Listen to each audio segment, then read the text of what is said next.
Hello, j'espère que tu vas bien, j'espère que tu as passé une belle semaine.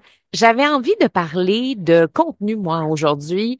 J'avais envie de parler de prise de parole qu'on fait sur nos médias sociaux. Fait que pour moi, là, le contenu, c'est devenu beaucoup plus que juste écrire du contenu pour faire de l'argent. C'est vraiment un endroit pour partager sa voix, partager son message profond, puissant. Et depuis des années, les coachs en médias sociaux, et moi j'en ai fait partie aussi quand j'enseignais beaucoup les médias sociaux à l'époque, c'est publie plus pour avoir plus de succès. Publie plus de publications pour avoir plus de clients. C'était ça avant. Mais ce n'est plus ça aujourd'hui. Aujourd'hui, tu peux publier à tous les jours, pratiquement à tous les jours, et même 2 fois par jour, et peut-être retirer de ça un client par semaine, peut-être 2 clients par semaine, peut-être 0 client par semaine. Et ça veut pas dire que tu n'as pas de clients dans ta business. C'est pas ça que je dis. C'est juste que j'ai tellement de clientes qui viennent vers moi ces temps-ci qui ont une belle business, ça va bien, ils ont des clients, mais elles voudraient en avoir des nouveaux. C'est que c'est comme si c'est tout le temps les mêmes clients fidèles qui sont engagés sous leurs publications, qui commentent leurs stories, qui commentent leurs lives, puis les filles sont comme, Steph, j'aimerais ça que ce soit pas juste Vicky, qui est genre ma cliente de rêve préférée. Je l'adore, Vicky, mais j'aimerais ça que ce soit pas juste Vicky qui commande toutes mes posts. J'aimerais avoir d'autres Vicky, genre 10 Vicky, des nouvelles personnes qui viennent vers moi, puis qui découvrent ce que je fais, qui découvrent mon impact, qui découvrent ce que je vends et qui font comme wow, c'est avec cette personne-là que je veux travailler. Et même si je publie à tous les jours, même si je poste à tous les jours, c'est juste Vicky qui est là. Puis mes clientes préférées, genre celles que j'adore, qui achètent déjà, qui sont déjà fidèles à moi. Donc, il y a beaucoup ça que j'entends en ce moment et beaucoup de femmes qui mettent leur cœur, mettent leur âme, on va dire, dans leur post, dans leur story, dans leur live, mais que Colin, ça, c'est toujours le même monde qui reviennent, toujours le même monde qui reviennent tout le temps. C'est pas des nouvelles personnes. Donc, ça, c'est souvent parce qu'on a mis beaucoup d'énergie sur la production de contenu. Donc, on est en mode production de contenu. Je vais produire du contenu. J'ai besoin d'une stratégie. J'ai besoin de publier plusieurs fois par semaine pour atteindre mes résultats. Alors que selon moi, la meilleure stratégie, c'est d'affiner son contenu. Depuis le début du mois, OK? J'ai fait 50 000 de chiffre d'affaires depuis le début du mois de février. Et j'ai publié en moyenne trois contenus, OK? 3 publications qui sont devenues aussi des stories, qui sont aussi devenues des infolettres, qui sont aussi devenues certains même des lives. 3 publications en 2 semaines. Depuis la mi-décembre, je suis vraiment dans un mode contenu puissant à chaque fois que je prends la parole, parce que pour moi, comme je disais tantôt, créer un contenu, c'est prendre la parole, c'est utiliser ma voix, c'est partager mon message puissant, profond. Je préfère parler moins souvent. Mais quand je parle, c'est bon. Quand je parle, j'ai quelque chose à dire. Quand je parle, ça a de l'impact puissant. Et là, c'est là que, il y a des nouvelles personnes qui arrivent. J'ai 3 personnes que je connais pas du tout qui ont acheté mon club des oratrices visionnaires cette semaine. Je les connais pas. Je les connais pas du tout. C'est pas des clientes qui sont avec moi depuis des années. Elles, oui, elles sont là. Mais il y en a 3 que j'avais jamais entendu parler de ma vie. C'est des filles qui ont payé cash. Let's go. On avance, on y va. Donc, qu'est-ce qui fait que aujourd'hui, j'attire des gens, puis je te dirais depuis mi-décembre, plein de personnes qui ont jamais acheté avant mes produits, mes services, et là, tout d'un coup, ils achètent. Qu'est-ce qui fait ça?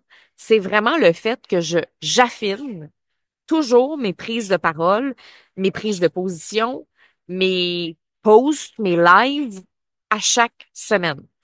J'aime mieux me concentrer sur la qualité, puis ça fait longtemps que je dis ça, plutôt que la quantité. J'aime mieux travailler l'art d'affiner que production, production, production, production. Et ça fait vraiment la différence. Donc, et si c'était ça pour toi aussi? Et si à chaque publication que tu publiais, tu étais comme Oh my God, que c'est bon et tu le sais déjà, en fait, que ça va te rapporter un client.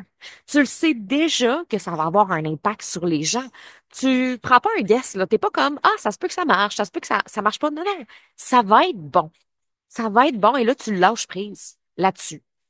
Mais t'en publies pas 7, 8, 10, 15 par semaine. Parce que c'est ça aussi qui arrive, c'est que quand on publie beaucoup, on a moins de temps aussi pour créer du contenu de qualité high level, à haute fréquence vibratoire. Pour moi, quand je crée un post, c'est un moment où est-ce que justement je partage ma voix profonde, ma voix puissante. Et quand je le crée, c'est dans une zone de puissance, dans une zone d'excellence. Et ça, c'est vraiment important.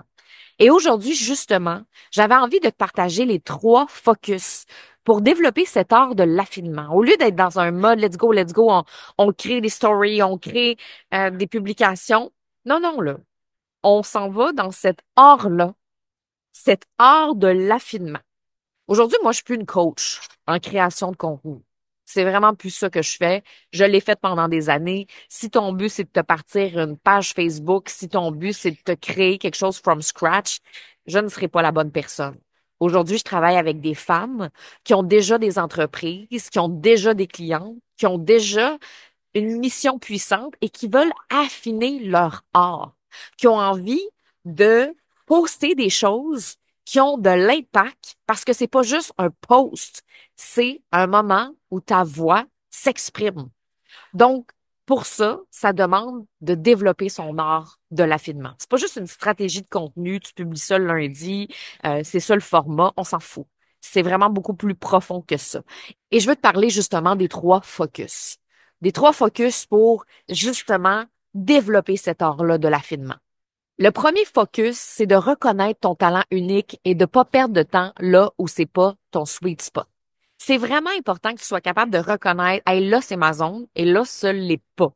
Là, ça l'est moins parce que quand tu partages quelque chose, que ce soit une publication écrite, que ce soit une story, que ce soit un live, tu veux être là où tu devrais être. Je vais te donner un exemple, une histoire que je te raconte. En fin de semaine, OK, je décide de faire une recette. Je suis vraiment motivée. J'ai vraiment un plan. Je veux faire une recette de pétanque avec des lardons et des asperges grillées, avec une espèce de beurre à l'ail citronné, là. Pour vrai, ça sonne succulent. Je m'imagine déjà dans ma tête la recette, puis je suis comme, oh my God, ça va être tellement bon. Et là, je me mets à faire ça, puis je suis comme motivée. Ça me prend énormément de temps parce que moi, quand je décide de cuisiner en pleine conscience, ben, c'est long. Ça peut me prendre 2 heures. Et là, je coupe l'ail, puis là, je fais mon beurre, puis là, je presse mon citron, puis là, tu sais, comme, c'est long, là, tu sais, ça me prend du temps. Ça me prend 2 heures faire cette recette-là, tu sais.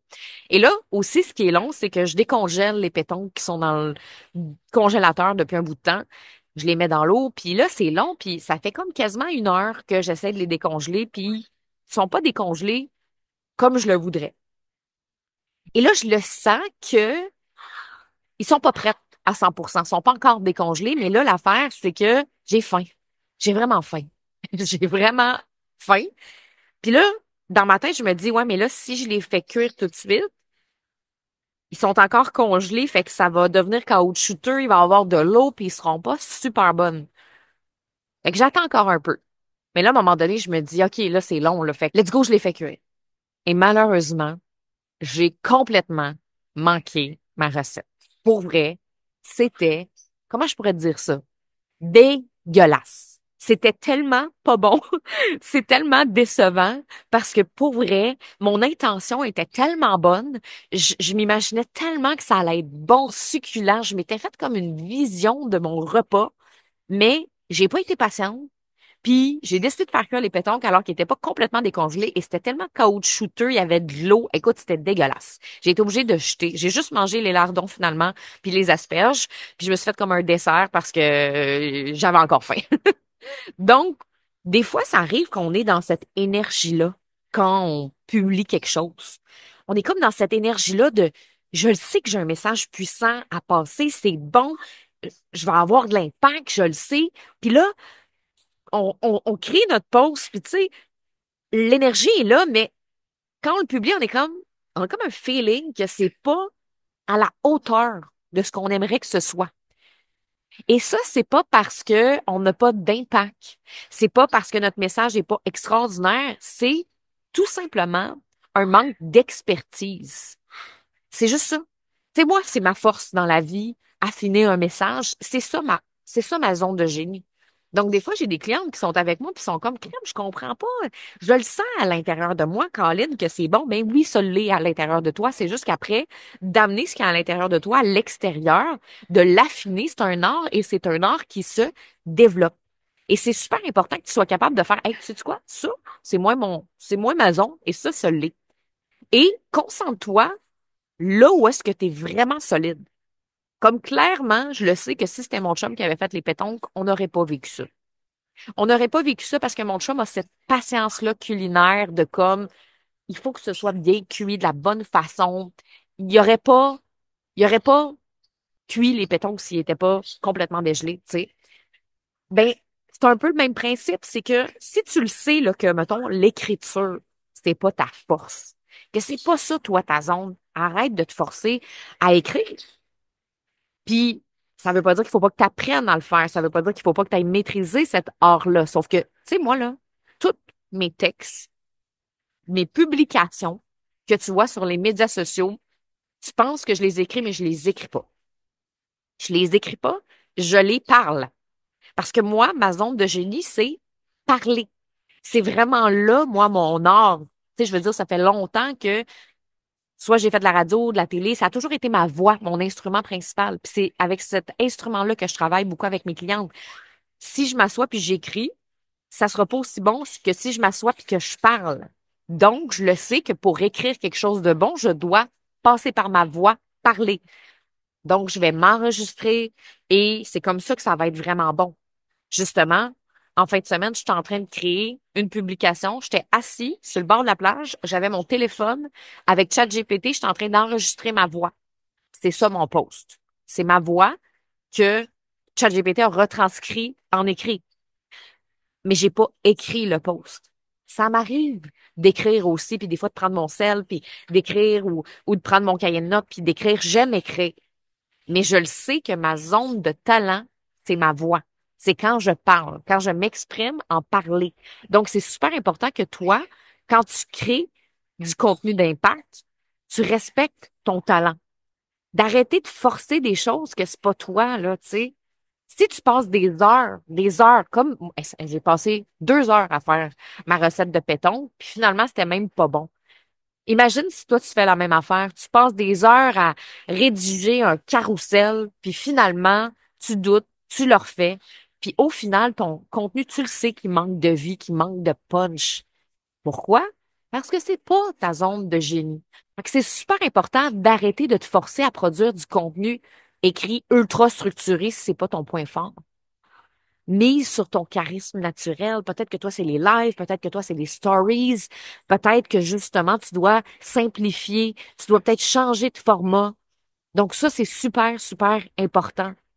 Il y a bien des affaires aussi, c'est que ça se peut que pour toi, c'est super facile de créer du contenu sur LinkedIn, mais sur Instagram, non, parce que l'énergie de LinkedIn est plus alignée à toi. Il y en a d'autres que ça va être Instagram et c'est OK.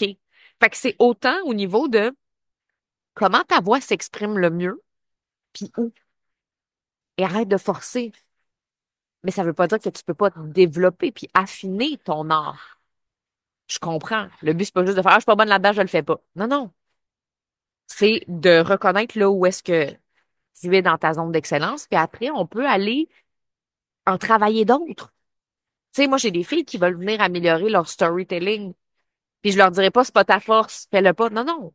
Mais elles ont ce désir-là conscient d'aller améliorer ça parce qu'elles savent que ça va avoir un impact et ça leur tente d'aller travailler ça parce qu'elles veulent devenir cette femme-là que quand elle raconte des histoires, tout le monde est comme, oh my God, Claudia, c'est donc ben malade. OK, il faut que tu me donnes ta carte d'affaires. Parce que pour vrai, ce que tu viens de me dire là, c'est exactement ce que je suis en train de vivre. C'est ça qu'elles veulent. C'est ça qu'elles veulent comme sentiment. C'est ça qu'elles veulent faire vivre.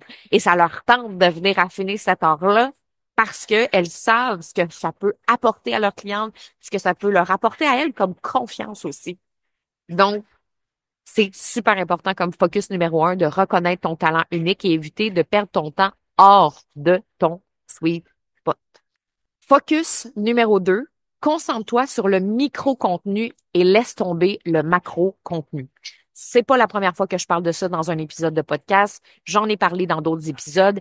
Et pourtant, ce qui est assez surprenant, c'est que ce matin, pour le fun, j'ai pris mon téléphone cellulaire et je me suis mis à scroller pour regarder est-ce que c'est plus du micro ou du macro-contenu que je vois. Bon, c'est sûr que moi, je suis des gens qui sont extraordinaires dans le micro-contenu. Donc, il y a ces personnes-là qui ressortent, mais c'est tout le temps les mêmes.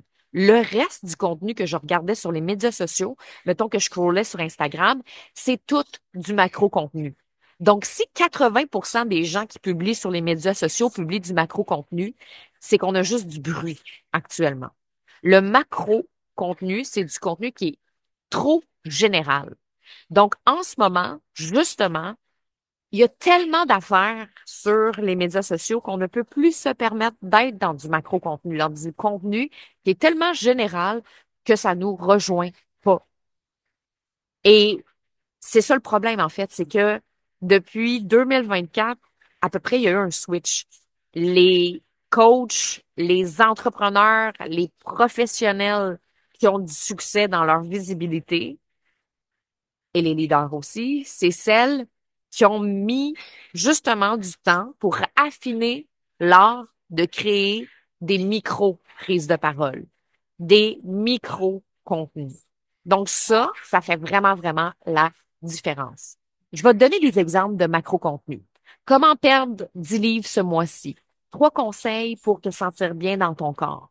5 façons de faire 10 000 par mois. Mettons. Ça, c'est du macro-contenu. Beaucoup de personnes que je coach, des gens dans mon univers, me disent, mais pourtant, c'est précis, perdre 10 livres en un mois ou faire 10 000 $, me semble que c'est précis.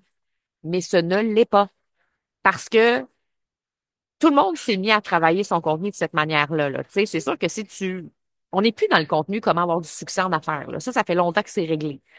Après, il y a eu la phase où est-ce que c'est plus avoir du succès en affaires, c'est faire 10 000 par mois. OK, parfait. Mais là, on est rendu à une autre étape de contenu qui est vraiment le micro. C'est plus comment faire 10 000 par mois alors que tu es couché dans ton hamac au Mexique pendant que tes enfants jouent dans le sable et que tu te dis, oh my God, je peux générer de l'argent automatique de partout dans le monde. Ça, c'est un contenu micro. Ça, c'est du vrai contenu micro. Donc, on doit vraiment faire ce switch de message, ce shift au niveau de notre message si on veut non seulement que nos posts soient impactants puis que les gens fassent Oh my God, ça me rejoint, ça a de l'impact dans ma vie, je le sais que ça peut faire une différence, ça me fait faire des prises de conscience, mais qu'en plus, tes posts, que ce soit une story, que ce soit une publication, que ce soit un live ou une vidéo courte que tu viens de faire, ben ça te rapporte concrètement de l'argent, que ça te rapporte concrètement un client. C'est ça qui fait la différence parce que tu peux faire du macro-contenu, puis il y a des gens qui vont peut-être de temps en temps liker tes choses, mais est-ce qu'ils achètent? Est-ce qu'ils achètent via tes posts, via tes stories? Et c'est ça qui fait la différence entre les gens qui font de l'argent sur les médias sociaux grâce à des prises de parole d'impact, des posts d'impact, versus celles qui en font pas, puis pourtant qui ont l'impression de produire du contenu constamment. Donc, je te redonne des exemples, OK, pour micro versus macro. Macro, on est dans le général, OK? Si tu partages, par exemple, tu es une maman qui est épuisée et tu veux plus de liberté, on est encore dans le macro. Mais voyons, Steph, c'est pas du macro, je m'adresse à des personnes spécifiques, les mamans, les femmes qui sont épuisées, qui veulent de la liberté dans leur horaire. On est dans le macro. En 2025, on l'est. C'est trop général.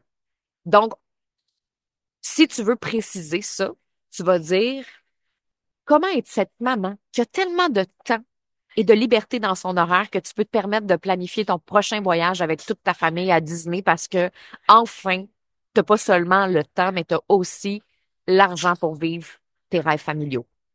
Voilà. Ça, c'est du micro. Puis oui, c'est un art. Ça demande des skills, ça demande des connaissances, mais quand tu le maîtrises, ça a un impact non seulement sur tes clients où est-ce que les gens sont comme, oh my God, ça m'aide vraiment.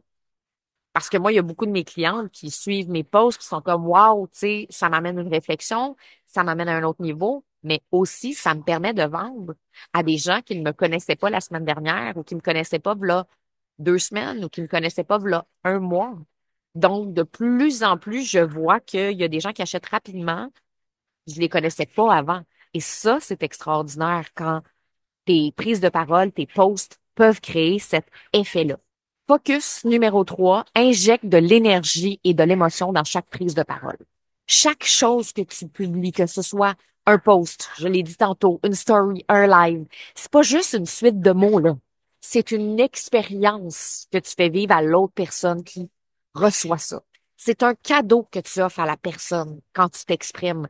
Ça doit être empower, ça doit être puissant, ça doit être vibrant.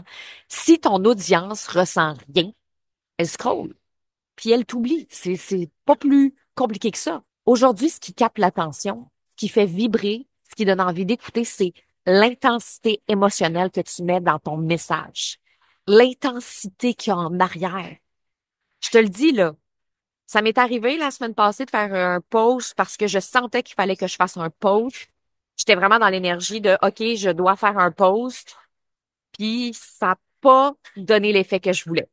Puis c'est correct, hein, il y a rien de parfait, puis j'en fais moi aussi des posts que je suis comme ah, je sais pas pourquoi j'ai publié ça, mais c'est correct, pas grave, on lâche prise, puis ça ne nous définit pas, hein, by the way. Mais en même temps, je le sais aussi pourquoi ça n'a pas marché. Et c'est ce qui fait que je t'en paie, même quand il y a des posts qui fonctionnent pas. Il y a deux raisons pourquoi tes posts ne fonctionnent pas souvent. C'est soit parce que, un, c'est un post qui est très, très, très axé sur la vente ou est-ce que tu vends quelque chose. Et là, ça veut pas dire que ça marche pas. Attends un peu. Je vais me reprendre. C'est que tu vas avoir moins d'engagement. Aussitôt que tu vends quelque chose qui est payant, automatiquement, c'est sûr que tu vas avoir moins d'engagement, mais ça veut pas dire que tu n'auras pas de vente. Moi, j'ai des posts où est-ce que j'ai, par exemple, 10 commentaires puis j'ai fait 10 000 de ventes. Et j'ai des posts que j'ai 160 commentaires et j'ai fait zéro de vente. Pourquoi? Parce que le post où il y a eu 160 commentaires, je partageais un outil gratuit. Donc, comme c'était gratuit, il y a plus de monde qui se sont engagés. Ça, c'est sûr, sûr, sûr, sûr, sûr. Mais celui où est-ce que je vends quelque chose, puis ça coûte de l'argent, automatiquement, il va y avoir moins de monde, c'est normal. Mais en même temps, si ça me rapporte des ventes, c'est OK. Donc, il faut aussi à un moment donné arrêter de vouloir juste faire des pauses qui génèrent beaucoup, beaucoup, beaucoup d'engagement. Le but, c'est que ça génère des ventes. Fait que ça, c'est important. Fait que ça, c'est une des raisons pourquoi des fois nos posts ont moins d'engagement et non ne fonctionnent pas parce que ça fonctionne si tu viens de faire 10 000. Mais l'autre raison, c'est parce qu'il manque d'empowerment. Il manque d'énergie dans tes publications, dans tes lives, dans tes stories. Ça part vraiment, vraiment de ta posture quand tu écris, de ta posture quand tu prends la parole en vidéo, de ta posture quand tu fais une story. Moi, quand je suis dans une espèce d'énergie empower, j'en profite pour enregistrer bien des affaires. Là. Je suis comme, oh my God, là, je le sais, que je vibre au complet aujourd'hui, que mon être est en vibration, que je suis vraiment dans une énergie puissante. J'en profite, j'en profite, j'en profite. Et c'est là que je crée énormément. Je peux créer du contenu pour un mois à ce moment-là. J'ai fait exactement ça en fin de semaine. J'étais à la plage, puis j'ai créé 2 nouveaux programmes, 2 nouvelles expériences qu'il va y avoir dans mon membership. Et j'ai créé du contenu pour pratiquement un mois et demi en combien de temps? 2 heures. 2 heures. Et puis pour vrai, là, j'ai créé 2 nouveaux programmes incroyables avec même le branding puis tout, là. Tout, tout, tout, là. Là, je dis pas que j'ai filmé le branding, pris des photos pour le branding, mais tu sais, j'ai réfléchi vraiment à tout le concept. Puis des fois, il y a des journées où est-ce que je pourrais m'asseoir devant mon ordinateur. Pendant 6 heures de temps, il n'y a rien qui sort. Il n'y a rien qui sort. Donc, c'est super important d'être vraiment, vraiment dans dans une énergie qui est puissante quand on crée, quand on prend la parole, puis aussi de toujours penser à c'est quoi l'émotion que je veux faire vivre à l'autre personne en face de moi. Quand la personne va lire mon texte, va écouter ma story, qu'est-ce qu'elle va ressentir?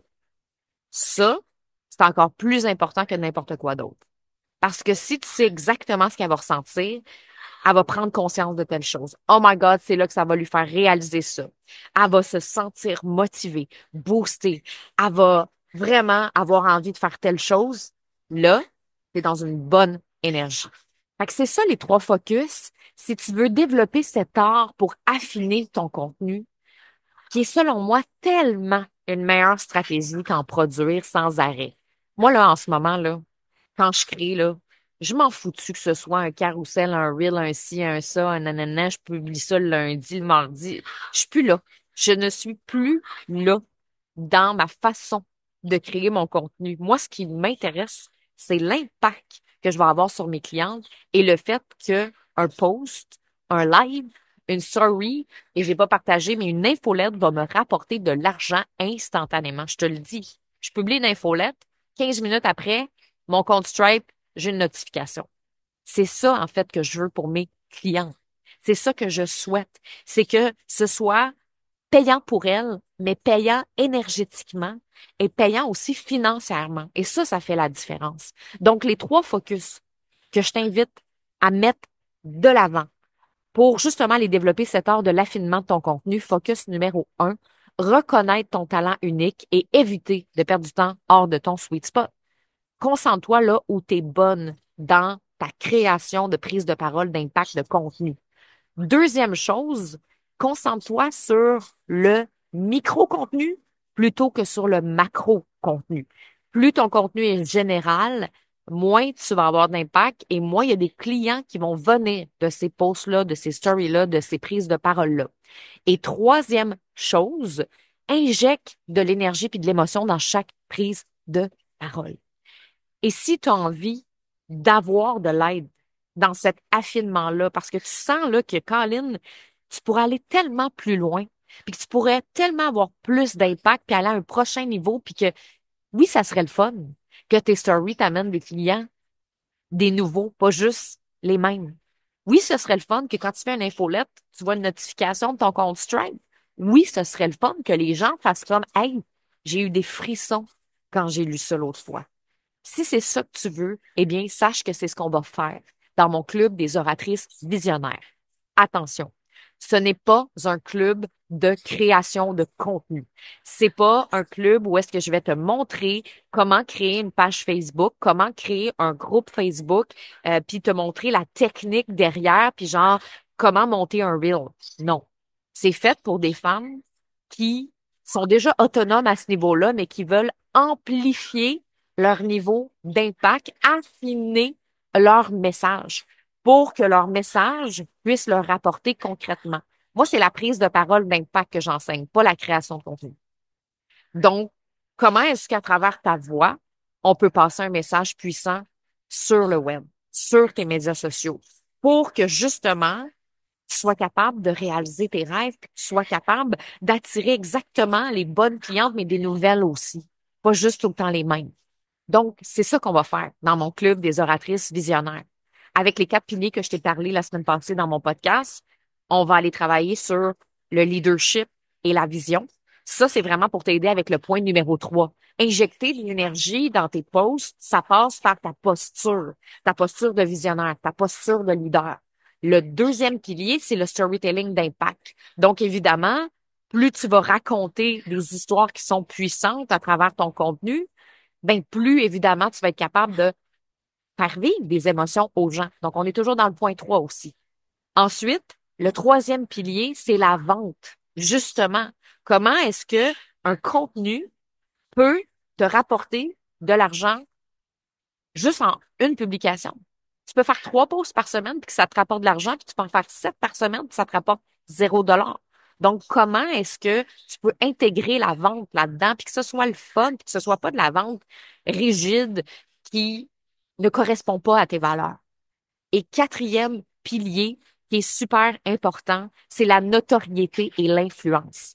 Tu veux que à chaque prise de parole, à chaque live, à chaque pause, que tu sois crédible, que tu sois une référence dans ton domaine, que ton expertise soit vue et ressentie aussi.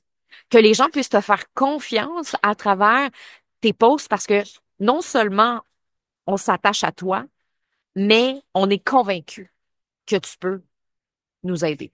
On est convaincu que, oh my God, cette personne-là peut m'aider. Je suis convaincue parce que tu t'es bien positionné et tu as une belle crédibilité. Si ça te parle, si ça te fait vibrer, ben, c'est exactement ce qu'on va faire dans mon club des oratrices visionnaires, l'ASCAL, pour faire partie des 30 premières membres fondatrices. Les 30 premières membres fondatrices actuellement ont plusieurs privilèges exclusifs, 50% de rabais sur l'abonnement annuel. Ensuite, un coaching one-on-one avec mon équipe justement pour amener ton message à un autre niveau et des programmes exclusifs qui vont être annoncés lors de la cérémonie d'ouverture qui va être ce vendredi, le 21 février. Et ce que je te dirais qui est le plus important, c'est de faire partie de ce noyau de femmes-là, leaders visionnaires qui veulent changer le monde. Ça, c'est bien plus important que les privilèges exclusifs puis le rabais. Prends-le pas pour ça. Prends-le pas parce qu'il y a un rabais, parce que honnêtement, c'est pas ça qui va faire la différence. Ce qui va faire la différence, c'est que tu sens que ta voix est importante, que tu as une entreprise extraordinaire ou que tu as une carrière extraordinaire parce que ça s'adresse autant aux femmes entrepreneurs qu'aux gestionnaires qu'aux leaders. Il y a justement des personnes, là, des avocates, des présidents d'entreprise qui m'ont envoyé des messages. Oui, ça s'adresse à vous. Et juste pour que tu saches, si tu fais partie de ce genre de personnes-là, puis tu te demandes si c'est pour toi, même si tu n'as pas besoin de l'aspect vente, mettons, ça reste quand même que tu es toujours en train de te vendre. Tu es toujours en train de te vendre pour prouver que tu es à la bonne place. Tu es toujours en train de te vendre pour montrer aux gens qui tu es, pour être reconnu. Donc, à quelque part, je vais aussi adapter la vente pour ces filles-là qui n'ont pas besoin concrètement de vendre quelque chose, mais qui ont besoin de se vendre au quotidien par rapport à leur patron, par rapport à leur équipe, par rapport. Donc, ça fonctionne aussi si tu fais partie de ces femmes-là. Donc, si tu as envie de faire partie du noyau dur des femmes fondatrices, leaders, visionnaires, ben, c'est le temps de le faire parce qu'il reste, je sais pas combien de places à l'heure où tu écoutes ce podcast-là, mais au moment où je l'enregistre, je pense qu'il en reste 7 places. Donc, fais le plus vite que tu peux. La date limite, d'ailleurs, c'est jeudi minuit le 20 février pour faire partie des 30 premières membres fondatrices. Et si tu as des questions, n'hésite pas, tu peux m'envoyer un message sur Instagram. Donc, voilà, c'est ce que je voulais te partager aujourd'hui. Je pense que ce qui est important à retenir, c'est vraiment de te concentrer sur affiner ton contenu plutôt que d'en produire sans cesse. Puis si tu retiens ça, je pense que tu as retenu le principal. Si tu as aimé l'épisode, je t'invite à faire un 5 étoiles et nous, on se retrouve la semaine prochaine pour un prochain épisode. Bye! Ciao, ciao!